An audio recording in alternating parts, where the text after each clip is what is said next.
Bismillahirrahmanirrahim. Assalamu alaikum. Hope you all are fine. Welcome to my YouTube channel Study Aura. आज हम लोग English का topic करेंगे। उसमें हमारे पास एक पोइम है, हम दोज विंटर संडेज, हम लोग ये करेंगे। रॉबर्ट हैडन की पोइम है, ठीक है। रेफरेंस टू कॉन्टेक्स्ट करेंगे हम इसका। बच्चे पहले आप लोगों को ये पता होना चाहिए रेफरेंस टू कॉन्टेक्स्ट क्या होता है। रेफरेंस हम लोग हेडिंग देते हैं और उसमें हम पोइट और पोइम नेम लिखते हैं। उसके बाद हम लोगों ने कॉन्टेक्स्ट लिखना होता है। कॉन्टेक्स्ट में जैसे हम उर्दू में कोई तशरीह करते हैं किसी भी अशार की, तो इसी तरीके से ये भी होता है कि कॉन्टेक्स्ट में हमारे पास स्टैंजा दिया जाता है। उस स्टैंजा को हम लोग देखते हैं और उसके अकॉर्डिंग हम लोगों ने कॉन्टेक्स्ट लिखना होता है। और कॉन्टेक्स्ट जो होता है वो स्टैंजा की एक्सप्लेनेशन होती है। तो इसमें 3 स्टैंजाज हैं, मैं आप लोगों को बता देती हूँ one by one. First stanza में वो क्या कहते हैं, this poem opens by showing how the father's hard work did not stop even on Sundays. He wakes early in the blue bank cold. His cracked hands reveals his physically suffering from tough labor during the week. Despite his pain, he lights the fire in the fireplace so the family can stay warm. How his sacrifice went unnoticed and unappreciated. Fatherly love is shown not through words but through silent sacrifice.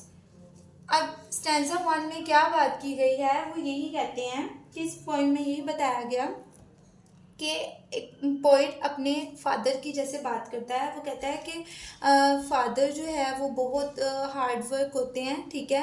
Even वो Sundays भी जो होते हैं वो ऐसे ही waste नहीं करते, ठीक है ना। यानी कि वो संडे को भी जल्दी ही उठते हैं और संडे को भी हार्ड वर्क करते हैं, ठीक है। यानी कि सर्दियों की भी अगर सुबह होती है तो वो जल्दी उठते हैं और जल्दी उठ के वो कपड़े पहनते हैं। और सख्त सर्दी में भी जो है वो उठ कर बैठ जाते हैं, जबकि उनके हाथ जो हैं वो फटे होते हैं हार्ड वर्क से। यानी कि वो सख्त मेहनत करते हैं और मेहनत से उनके हाथ फटे होते हैं, उनको दर्द होती है, तकलीफ़ होती है उन हाथों में। फिर भी वो क्या करते हैं, वो घर का चूल्हा जलाते हैं, आग जलाते हैं, ताकि जो घर के लोग हैं रहने वाले, वो जो है सर्दी से महफूज रह सके। यानी कि उनकी सर्दी कम करने के लिए वो चूल्हा जलाते हैं, आग जलाते हैं, ताकि उनको थोड़ी सी गर्मैश मिले, ठीक है।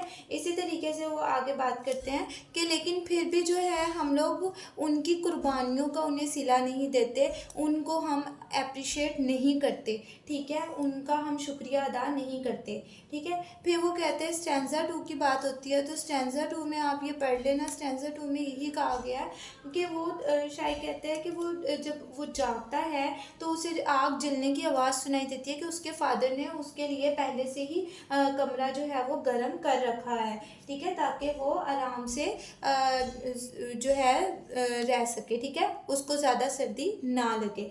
वो उसका जो बाप है वो इतना कुछ करता है, तो जो है वो उसको आवाज़ देता है कि उठ जाओ, ठीक है। तो ये चीज़ जो होती है वो पोइट को पसंद नहीं आती है एज अ चाइल्ड।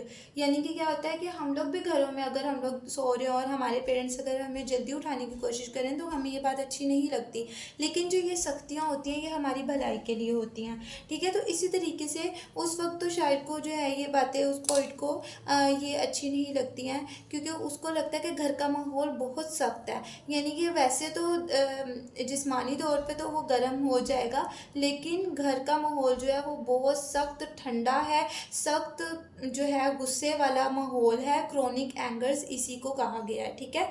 लेकिन उसको ये बात जो है वो समझ नहीं आती है। फिर वो जो है स्टैंजा 3 के अंदर बात करते हैं, तो स्टैंजा 3 में यही कहते हैं कि शायर को याद आता है कि वो अपने बाप से किस तरीके से बेदिली से लापरवाही से बात करता था, जबकि वही बाप जो है उसकी सर्दी को भी ख़त्म करता था और उसके जूते भी पॉलिश करता था।